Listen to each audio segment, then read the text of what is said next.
Morning, everyone. Welcome to this Thursday's Thought for the Day. I hope that you're all well, and I hope you're sorting through the confusion of the time with the new COVID regulations. I know it's really difficult to think through them, but of course each of us has an individual responsibility, don't we, to each other and to our communities. So we'll sort it out, I'm sure. I had a conversation this week with a person of faith, strong faith, who was feeling really low, and they were feeling low because they were having doubts about their faith. And this is someone, if you look from the outside, always seemed to be certain and strong in their beliefs, sometimes a little black and white, not easily swayed, someone who had always set an example of being a very faithful person. But something had happened in their lives that had shaken this certainty, and they were actually feeling guilty for feeling this way, for doubting. And it was the guilt that was weighing them down. You know, they just were saying, I shouldn't be like this. Why am I feeling this way? Why has it happened this way? Will I ever get my faith back? Those questions were going round and round.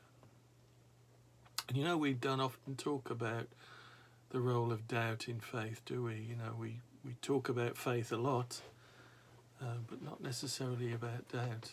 Because faith and doubt just seem like two things that can't mix. Yet at the same time, almost everyone experiences some kind of doubt at some point in their faith journey. And despite that, it's rarely really talked about or acknowledged. And when it is, it's often talked about negatively. You know, you shouldn't doubt. You shouldn't be questioning that. So we downplay the place and role of doubt in our faith. And as I say, we tend to view doubt as a negative thing. But the Bible does quite the opposite. If you look, it actually highlights the doubters.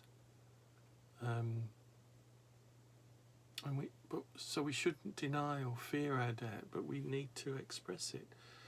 You know, I've doubted my faith at times. I've doubted all sorts of things. I've doubted God, and to doubt it is not necessarily. It doesn't have to be a bad thing, because it can play an important role in the growth of our faith. But of course, faith is often seen as the opposite of doubt, isn't it? But we need to re-look at that. The opposite of faith is certainty.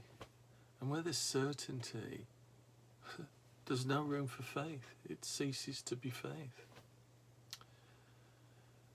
And writer Paul Tillich says this. He says, doubt is not the opposite of faith. It's one element of faith. And it's not the enemy, and it's not something that needs to be fought against. Fighting against it is perhaps counterproductive.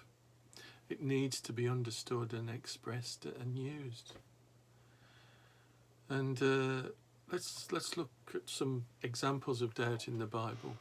I think this is a quote from Philip Yancey. He says, one bold message in the book of Job is that you can say anything to God. You can throw at him your grief, your anger, your doubt, your bitterness, your betrayal, your disappointment, and he can observe them all.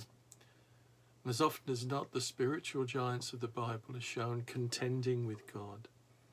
The Bible is full of stories of doubting people, and often the heroes of the Bible didn't earn their title because they believed without doubt. Rather, they earned their title because they had faith with doubt. Abraham and Sarah doubted God's promise of a child, and they actually laughed at it. Job doubted God's goodness. Moses doubted God could use him to lead Israel out of Egypt. Gideon doubted God could use him to turn the tide against Israel's oppressors. And Thomas, of course, Jesus' disciple, doubted at one time Jesus rose from the dead. And I could go on, but the point is that the Bible is full of people that doubted. And not just ordinary people, but main characters. And the real issue isn't the presence of doubt. Rather, it's what we do with our doubt. And doubt can keep us from following God, or it can increase our faith. And what made the stories of doubt in the Bible so wonderful is that those people acted in faith despite their doubt.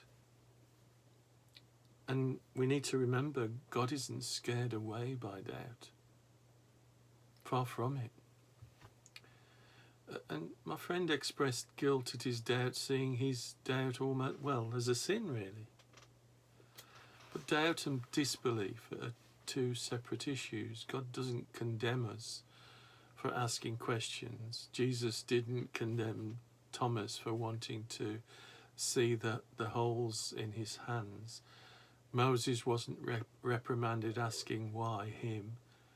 And Abraham and Sarah still received God's promise despite laughing in their doubt. And doubt is also often seen as a sign of weak faith, and that's what my friend feared. He was doubting that he ever had a strong faith. Maybe he thought it was always a weak faith, otherwise he wouldn't be feeling this way.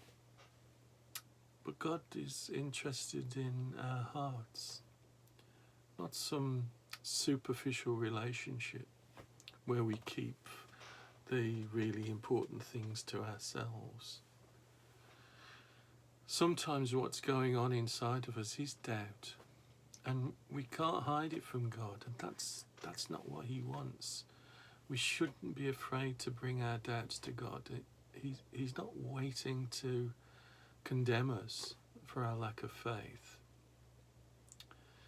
And there's also a common misconception that doubt damages our faith, and however God can use our doubts to produce a richer faith.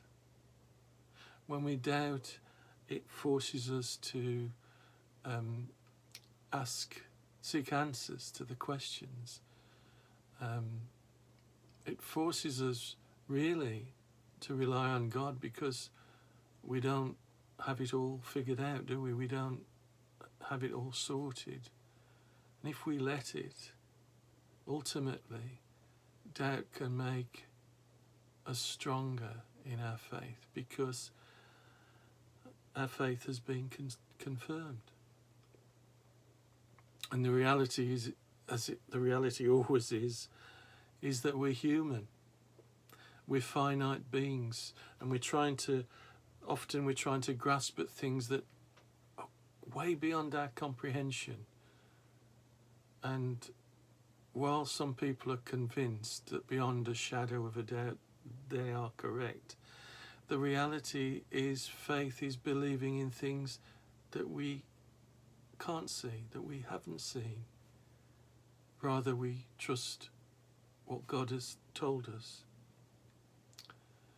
And if I'm asked to prove my faith in quantifiable terms, I'll fail. But I can say that the claims that Jesus made, the evidence for a resurrection, and the encounters that I personally have had with God lead me to put my faith in him. Do I have doubts? Of course I do. But those doubts have built my faith. And I'm willing to stake everything on the reality of the unseen. So if you find yourself in doubt, don't isolate yourself. Don't keep it to yourself. Don't berate yourself. Don't feel guilty. Talk about it. Give it an airing. See it as a stepping stone to finding answers that will ultimately strengthen your faith. And remind yourself, if you need reminding, of God's work in the doubters in the Bible from beginning to end. And know that God has a plan to work in you. Amen. Well, I doubted that I would get through that, but I did. I'll see you, you'll see me next Monday, I think. In the meantime, take care of yourself and God bless. Bye-bye.